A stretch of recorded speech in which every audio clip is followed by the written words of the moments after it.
Restrooms, alleyways, piers, motels, parking lots. For decades, these were our second homes. Outside, exposed, a diaspora of queers from their homes. The serenade of secrecy reigned supreme through the dance of standing still. This dance is called cruising, where we wait for our next high. But you might not see us. That's what we want you to think.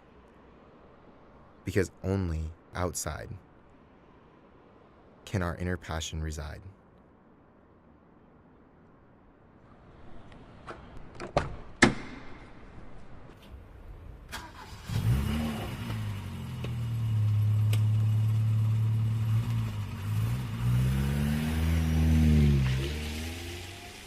Brent, 16, 1984. He resides at his palace, the bench.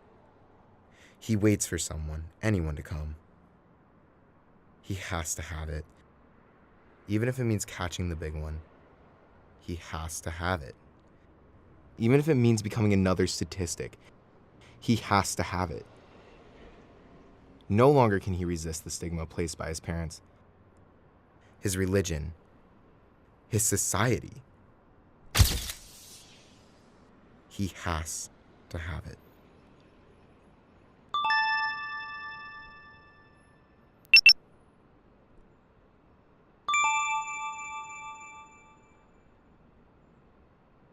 Today, the dance of standing still has died out.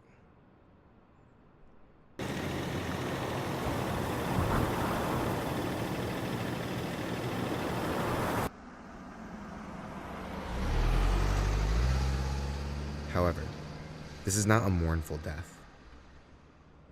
Now we can safely find passion at the ease of our fingertips. Grinder, Scruff, Hornet, Jacked. The art of dating apps created a new dance. Anonymous. But with every positive force comes a negative one. Since we can now hide further away from society. Adolescents. Teenagers.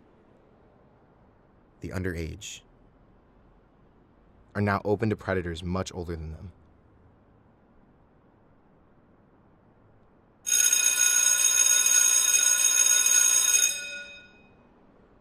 Cameron. Age not listed. 2017. He opens his grinder to reveal an influx of messages. He isn't old enough to use it.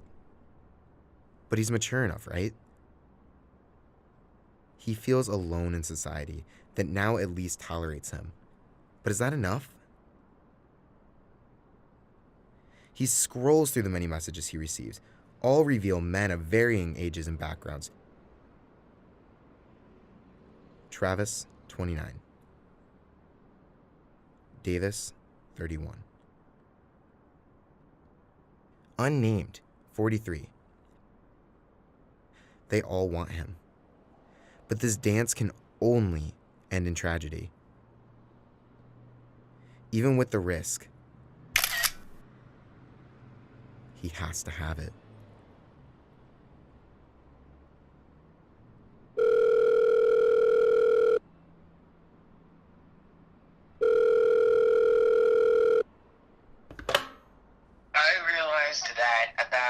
Summer after my freshman year of college, that was like full-on realization. I know that there were like inklings of it, in the past like 3 or 4 years prior to that, and I kind of chose to ignore those inklings because they were inconvenient at the time. I definitely rely more on logic in making my decisions than emotions. There's this picture of me in kindergarten where I'm like sitting down reading a book to the class and my legs are crossed so far over each other. And my mom was like, yeah, I knew something was up when you were like very little. So everyone always kind of knew. I had a stigma that older gay men acted like they were 20-year-olds as far as level of maturity. They didn't seem to have much of a filter, like you're in a professional situation and it would still somehow get back to like anal sex somehow. It was really isolating being gay, not having anyone close to my age to talk about it with. really old dudes were like, oh, hey, hi, hello. And so I would only talk to them, and it would be like nice and validating for the first like day. And then it would just get like really gross and just like really not good for me. I worked for a cleaning company where there were a lot of gay guys. Might have been 17 or I just turned 18. My bosses at the time were pretty predatory. One of them, after a few sessions of us working together and him training me in the job and everything, he started asking more personal questions about my general life and stuff, which I didn't think was, a problem at the time. It was just a boss trying to get to know his employee. And then he went on to ask about relationships. And then he basically point blank asked if I was gay or straight. And this is when he brought up, I used to sleep with straight people, and they would never tell anyone. He wanted like a younger guy on the side who wouldn't ever tell. And eventually, like, every single conversation that we had was in a sexual context. It was definitely uncomfortable after a while. I used Grindr for a while, which I wasn't like allowed to do, but I did. It got to the point where like I knew that they didn't value me, so I didn't value myself either. And so I just kind of would mentally check out and just let them do whatever they wanted with me, because at least someone, wanted me.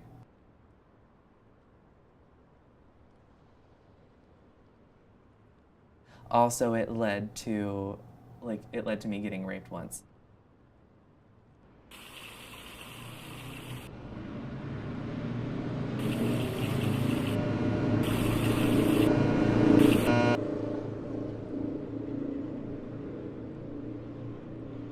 All of that happened like really quickly. I didn't know what to do. I didn't really have like any sort of like coping for that. I just went home, I took a shower, and I went to bed.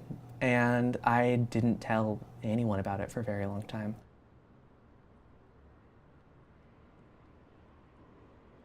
I feel like it's really hard for me to form an emotional connection that also has like any sort of sexual element to it, just because it really devalued it for a very long time. And so now I'm trying to like slowly ease myself back into it, but it's just like slightly traumatic. So I'm getting there, but not quite. With these stories, I can hope the generation of tomorrow try and be mindful about the generation of yesterday. Our community has a lot of growing up to do before we can reach normification. It's time for us to stop cruising aimlessly for any sort of release. We need to be aware to put a stop to predator behavior within our community. While it may sting to discuss such things,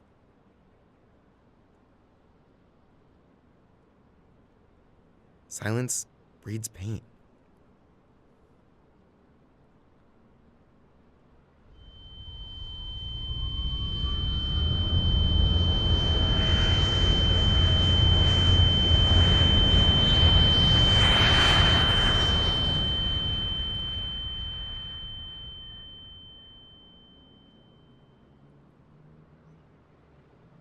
If heterosexual teens can experience love at a steady incline, why can't us gay kids have the same?